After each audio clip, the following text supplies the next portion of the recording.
So atong ihatag sa among Vice President si Nilo Birmoy. Go, Nelo. Kay nagkalawom ang kaugtuhon.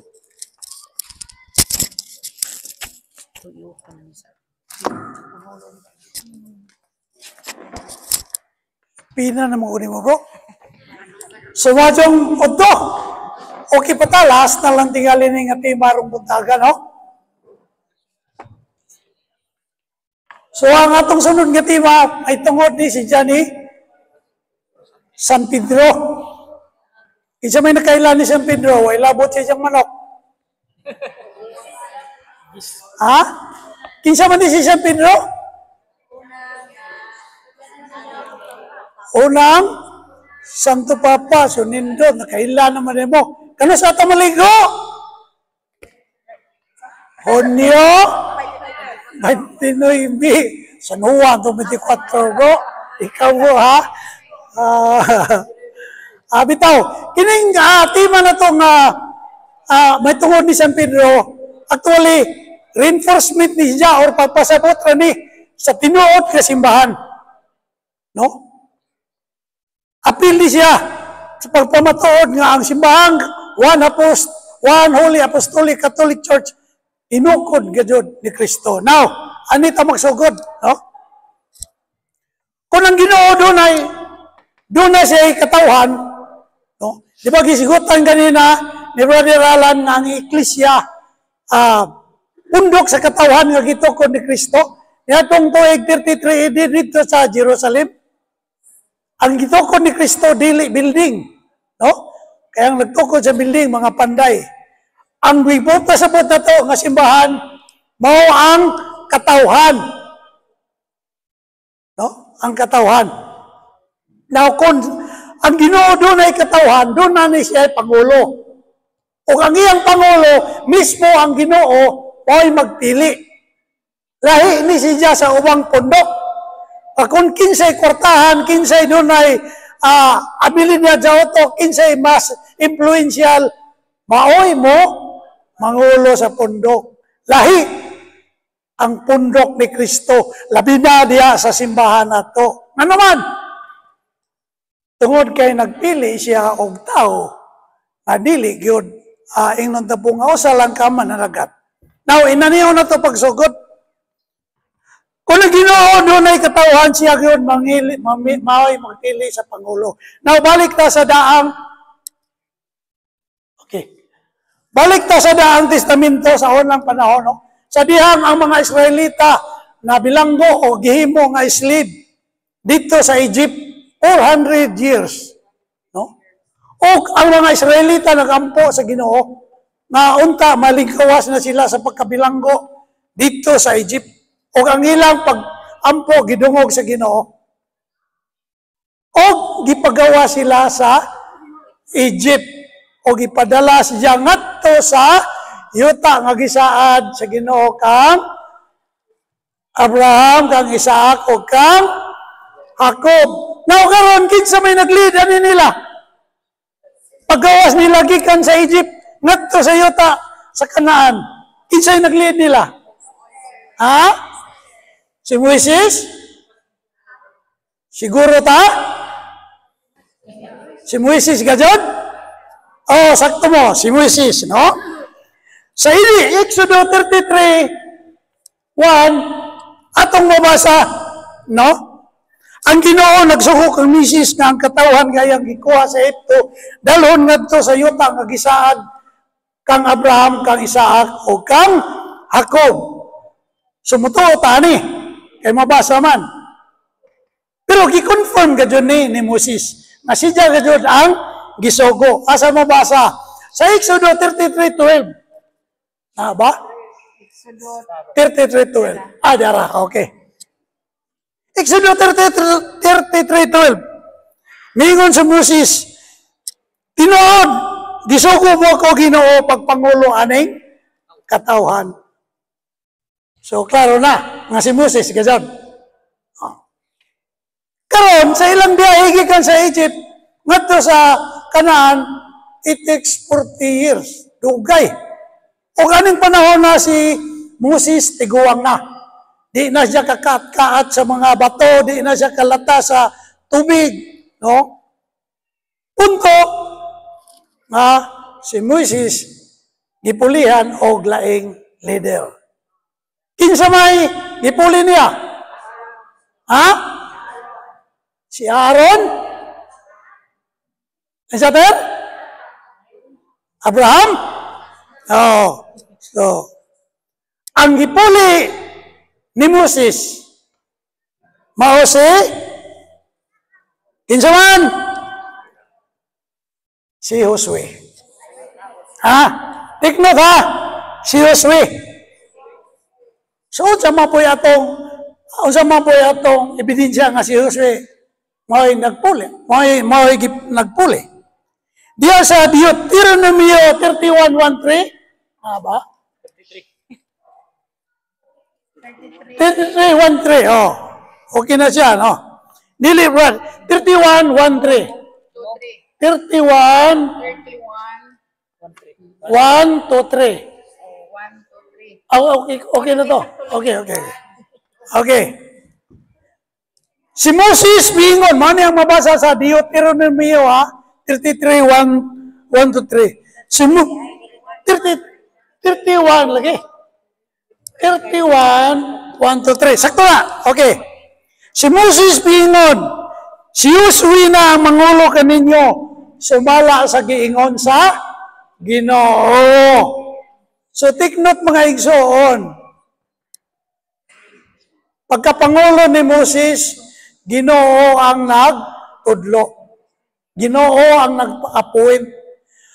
Pagpangulo ni Josue, kay kapoy naman si Moses, tiguang naman, gipulihan siya ni Josue, Ginoo gihapon ang nagpili. Kumpirmado.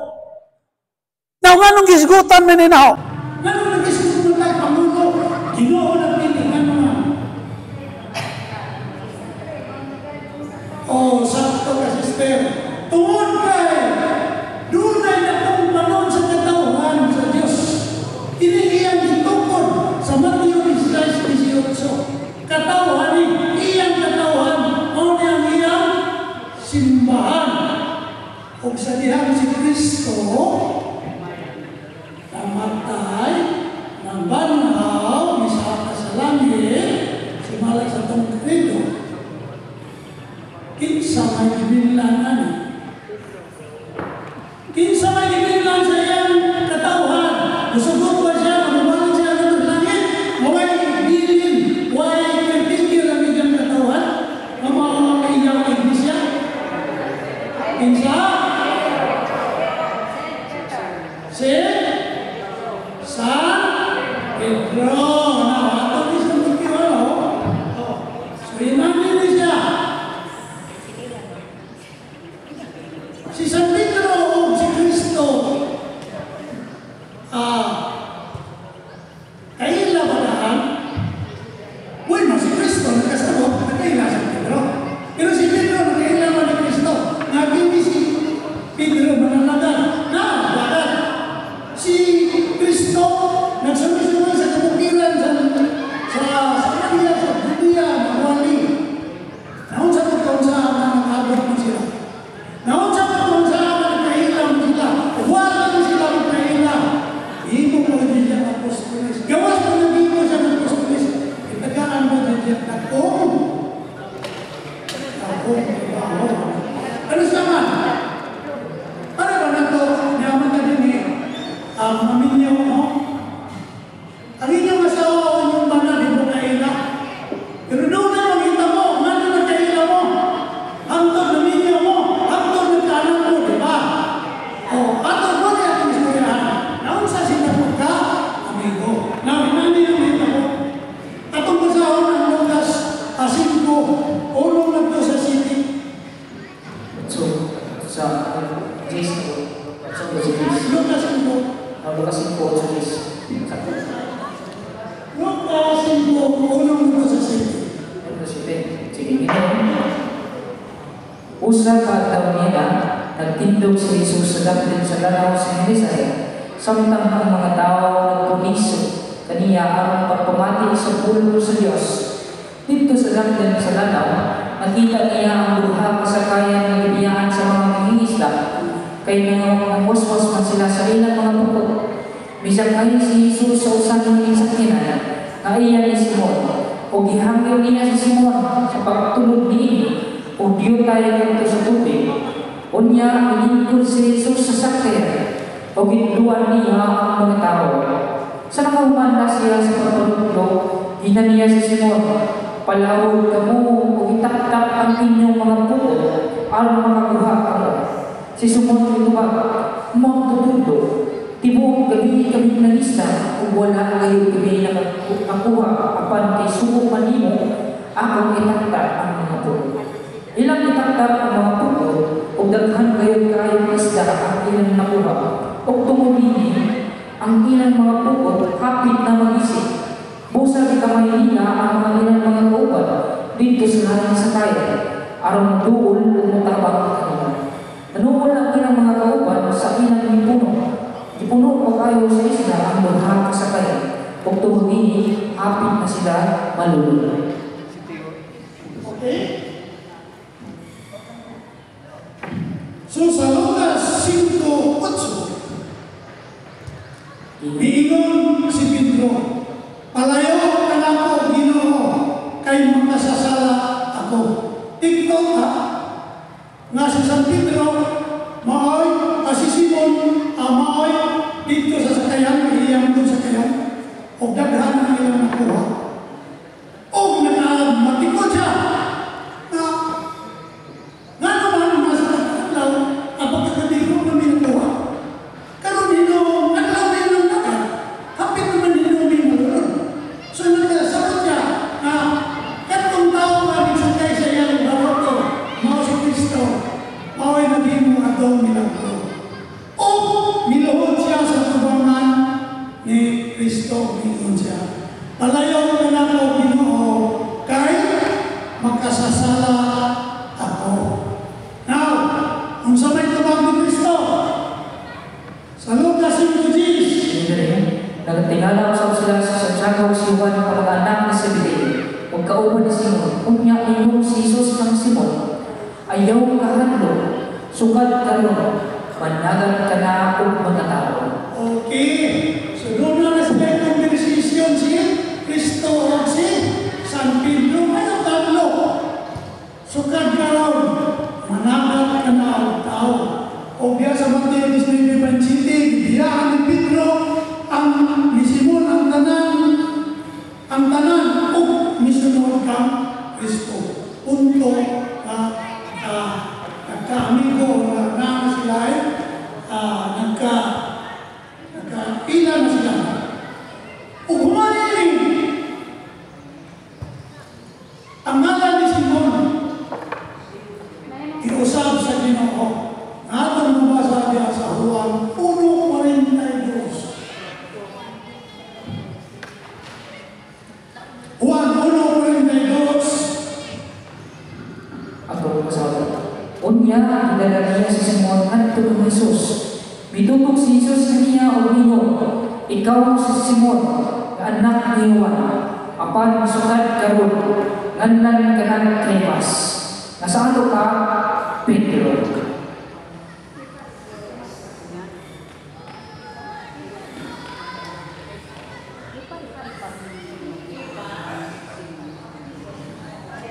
Ang nga ni Simon, irusaw sa Ginoo o ipas.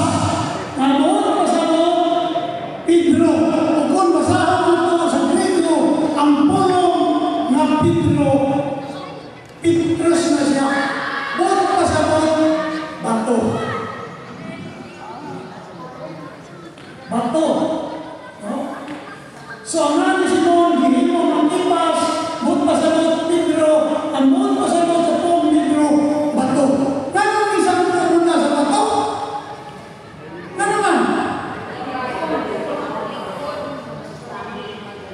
Ha? Oo. Nga naman?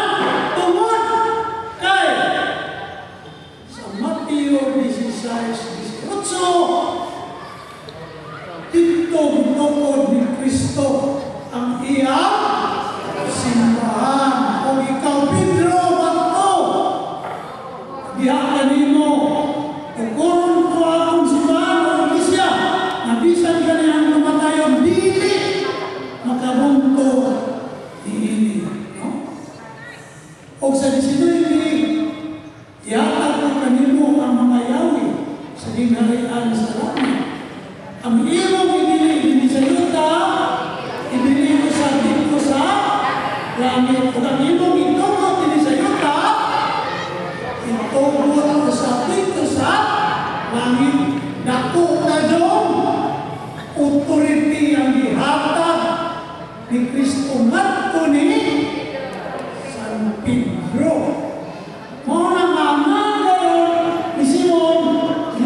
hindi man si Timothy, hindi man si Andres. Nga naman, maumanin nga mula, napamor ito ang Ginoo pagpahimo na patapuranan ni Anthony Pedro. Nga naman, ano sa'yo so? Ha? So? Magkagaw?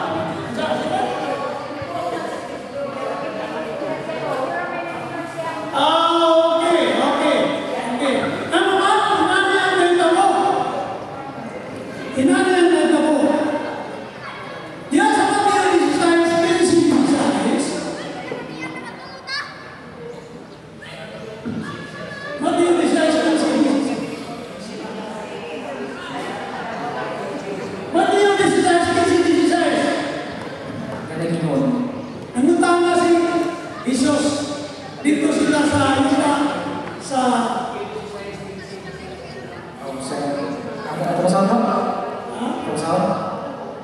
Mateo 16:16.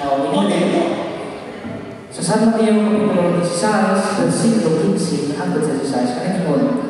Si Jesus nangutan na kanila, apan kamo, kung sa may inyong ikasulti, kinsa man ako. O bitubag si Simon Pedro, ikaw mao yung Mesiyas, ang anak sa Diyos na buhi. Ingat siya ni Jesus, ulahan kagayon, Simon nga anak ni Jonas. Kay kining maong kamaturan, wala mabot kanimo, pinagi sa bisang unsang tawhanong pamali. Ang ako kamahan na tuwa sa langit, mauwan naghatag ini kanimo. So, klaro na ito, Mateo 16:16. Si Kristo na mutana sa mga apostoles. Kinsong mo? O ang nakatubag, si San Pedro. Ikaw, ang Mesiyas, ang anak sa buhay na Diyos.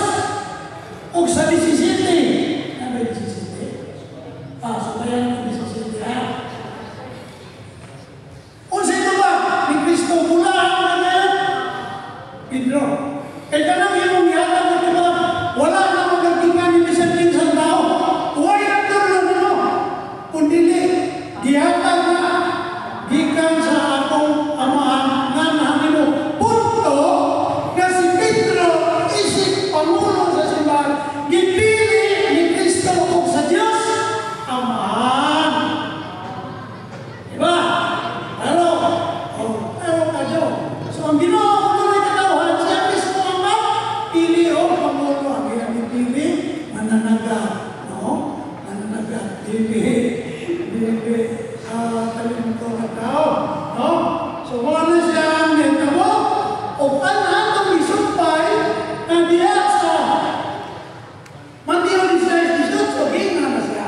O sa sugyan ni ikaw si Pedro, ibabaw ni Mato, taporon mo ang iglesia, bisan ganyan mamatayo, hindi magkabunto. Ini. No?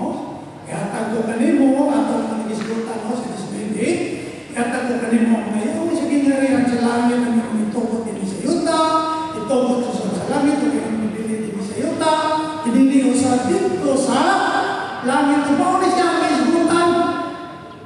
Ni Pupita Isaias, sa Isaias 22:22, nagdala siya sa Yahweh sa balay ni David. Siya ang maamli o walay makasira. O siya ang walang sira, walay makasira. So, authority. Now, take na mga igsoon na sa atong mga igsoon na dili Katoliko, katulid, panghingan lang kanina ni Brother Alan na 15 na dama, 44 minutes ito, 27. Wala ka doon dihatagak authority ani. Bisa mo sa nag-inani maghatag. Ang iyong itubot dito sa yuta. Itubot ko sa langit. Tingali ang iingon. Ang iyong itubot sa yuta, hindi itubot sa langit. Hindi man sila tinubot ni Kristo. Now, padayon na. Si San Pedro sa anggihan mo, mauna niya ang pinaka-highlight ni San Pedro. Siya ang gihan niyo sa Ginoo, pagkatiman sa iyang mga kalmiro. By the way, kalmiro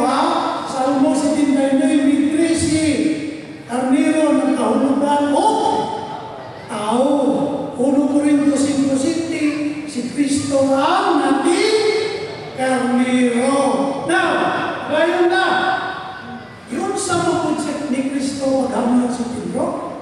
Sa dihang musaka na siya sa langit. Yun sa man, ingon ba nga, picture, ingon ba? Kasayon, picture sa mga alaga, ingon ba? Wala. Wala yun. Anong pagkahanin? Ato na sa mabasa sa Juan 21, 15-17. Brother! Ingon din surat sa Juan Kapitulo 21, versikulo 15 hanggang sa 17 kanagin. Human nilang pag-aon na utana si Jesus kang Simon Pedro. Simon, anak ni Juan, dihigumba o ba ako labaw sa pagkukuha nimo ng inyong mga butana. Siya ituba, O Ginoo, nasayon ka, gigumba ko ikaw. Si Jesus dingon kaniya, ati manaa ang akong mga lating karnero. Unya, inyong usap si Jesus kaniya, Simon, anak ni Juan, gihigumba o ba ako? Si Simon mitubang parusa, O Ginoo, nasayon ka, gigumba ko ikaw. Si Jesus dingon kaniya, ati manaa ang akong mga karnero. Unya, sa katulong gayon si Jesus dingon, Simon, anak ni Juan, gihigumba o ba ako? Si Pedro nasubo, tungod kay gibangtanan siya ni Jesus sa katulong gayon, gihigumba o ba ako? O si Pedro ningon kaniya, Ginoo, nasayon ka sa tanan, nasayon ka gihigumba ko ikaw. Si Jesus ningon kaniya, ati mana ang akong mga karnero. Kapila ni pangutana si Pedro, katulo. Isuta ka ni Kristo kung si Pedro na igumamano niya.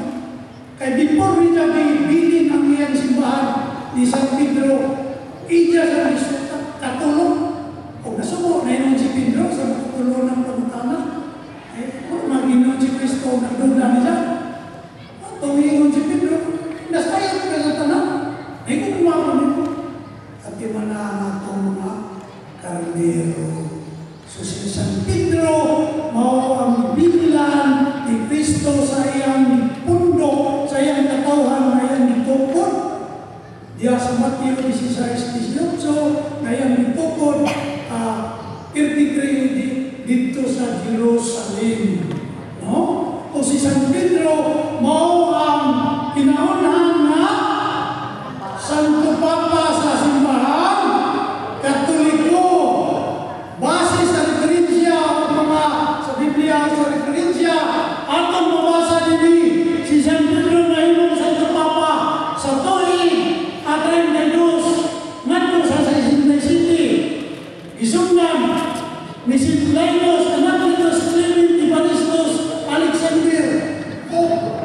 So on and so forth. Wa ni siya dito hangtod nito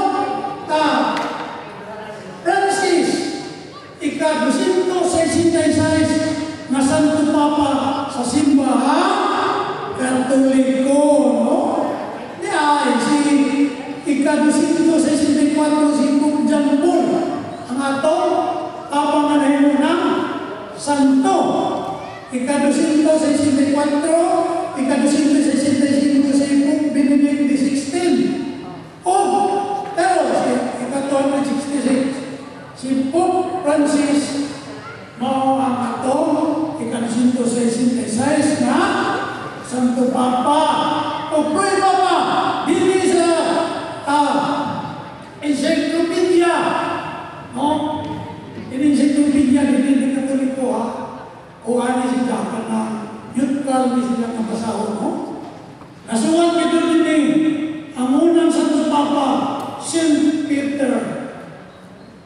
Base sa mga dokumento na itong ipabasa, lalo na gikan ni Kristo ang nagsunod na Pangulo sa simbahan Katoliko, mao si San Pedro. Si San Pedro. O kinin simbahan na, mao na ang misala ni Kristo.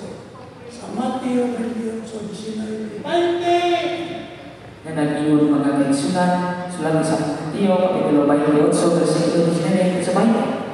Tungod ini sa inyong pagpagnakaw, himuang ako mga tinuan ang tanang katawan sa tibok kalibutan. Bunyagi sila sa kalan sa bahan. sa Anak o sa Espiritu Santo. Ug tuglugi sila sa pagtuman sa tanan nga akong gisugo kaninyo ug hinumdumi. Ako maguban kaninyo sa kanunay hangtod sa katapusan sa kalibutan. So, mga igsoon, ining simbahang Juan, Holy Apostolic Catholic Church, mao'y gisaawa ni Kristo, kauban na niya, hangtod sa kahangturan. So, ang Ama, tapos ang kalibutan, punto, na si Kristo naguban na aning simbahan, naguban na aning pundo ka. Amen? So, sa may akong madrong na konklusyon ini, sa may akong makuha ng pagtulunan, nagkon ang usa ka pundo o sa kasinta o sa kagrupo sa pagtuo na dili mo tuo og santos, dili mo tuo og santo papa, kanang simbahan o kanang pundo ka, dili mo ang gitukod ni Kristo kaya ang ibili ni San Pedro. Amen? Dagang salamat po.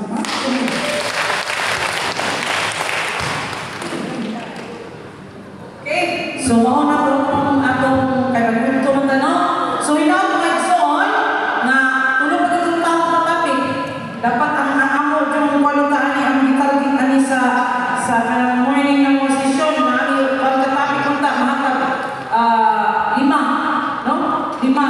tulog pa na tayo gumaso balik jud mo ang klapay kini mga tapiga importante jud nato yan nice ka ang mga topic no so all in one sa ay so alaw na tayo start so once at tapos in prayer sa tanong kay ana so ang niyatag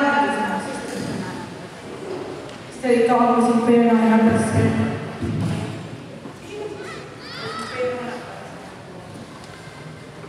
Salamat sa mahal sa Espiritu Santo. Nandito kamahan, kaya kami karoon, nagpasalamat kayo na namamanala mo ang mga pipilang at topic na among i-diskutan at itaga. Lord, now ay kini mga pagtulunan na niya natisod na mo amo kini mahimo kami magpalambo ni madadala ko kini aron mapasa na ito sa among mga anak sa among pagtulunan. Amen. Sa ngalan sa mga sa time to our plans ng buka. So, akong pinto ko lang tayo ng mga mga igsoon. May bibita. At ito na mga igsoon, pwede lang prepare ko na ang akong pagtanan, ang malikay, pagtanan. Gagmay, gagpugan, tapugan, gabuhin, pagtanan. So, dito ako